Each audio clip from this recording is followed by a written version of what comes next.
माझी आपल्याला देखील नम्र विनंती आहे, की आई अंबाबाई ही 3.5 शक्तिपीठापैकी एक पूर्ण शक्तिपीठ आहे.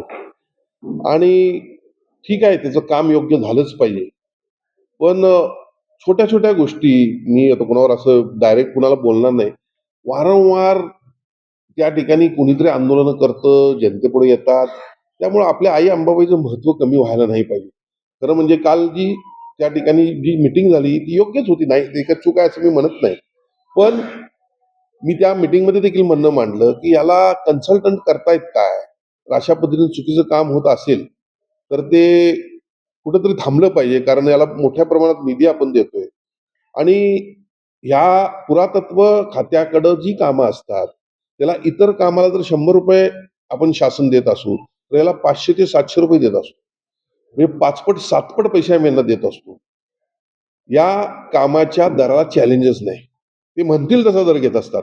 मग असं असताना त्या ठिकाणी वरनं पाऊस काय येतो, त्यातनं मग वायू रूपानं काही गोष्टी आत भिंतीवर येत असतील, सगळं नुकसान होत असेल.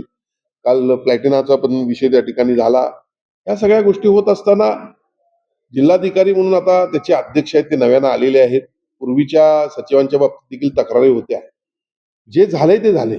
पण इथून पुढच्या काळामध्ये अगदी तंतोतंत इस्टिमेट ज्या पद्धतीनं आहे, त्याची स्पेसिफिकेशन्स असतील, कामाची पद्धत असेल, या पद्धतीप्रमाणे हे काम व्हावं, यासाठी काल मी सूचना दिलेल्या आहेत.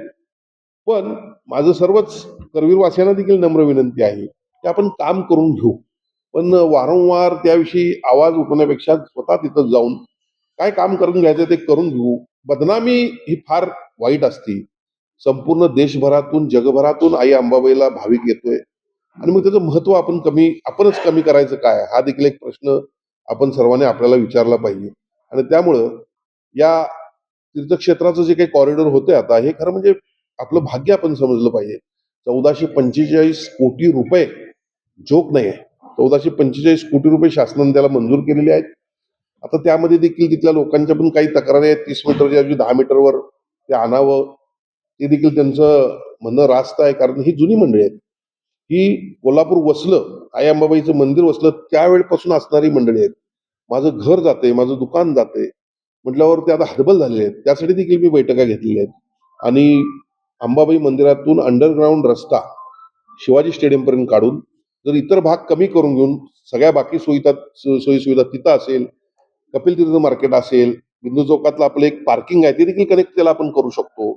तर अशा पद्धतीनं तिथपर्यंत अंडरग्राउंड रस्ता आणून शिवाजी स्टेडियमपासून शाहू मिलपर्यंत ईव्ही मोटरद्वारे पुन्हा अंडरग्राउंड रस्त्यानं भाविकांची ने-आण करणं आणि शाहू मिलच्या ठिकाणी 5-7 एकरमध्ये एक भव्य भक्ती निवास आपण जे म्हणतो लोकांना निवास बांधतो ते आणि पार्किंग केलं आणि शाहू मिलपासून ओव्हरब्रिज करून डायरेक्ट हायवेला जर हे काढलं, तर कोल्हापूर शहरातली ट्रॅफिकची कोंडी पण त्या ठिकाणी वाचणार आहे. अशा पद्धतीचा प्रस्ताव मी नव्यानं करण्यासाठी आर्किटेक्ट सुनील पाटीलला दिलेला आहे.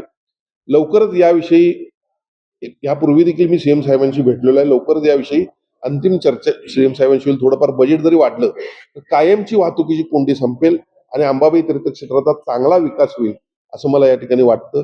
अंबाबाई मंदिराशी निगडीत असणारं, महालक्ष्मी मंदिराशी निगडीत असणारी प्रत्येक गोष्ट ही आम्ही लोकप्रतिनिधी म्हणून आहेच.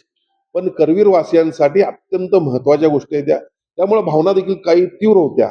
पण आपल्या माध्यमातून माझी सर्वांनाच विनंती आहे, की आपण करून घेऊ. त्याची निगेटिव्ह प्रसिद्धी जास्त व्हायला नको याची मात्र काळजी घ्या.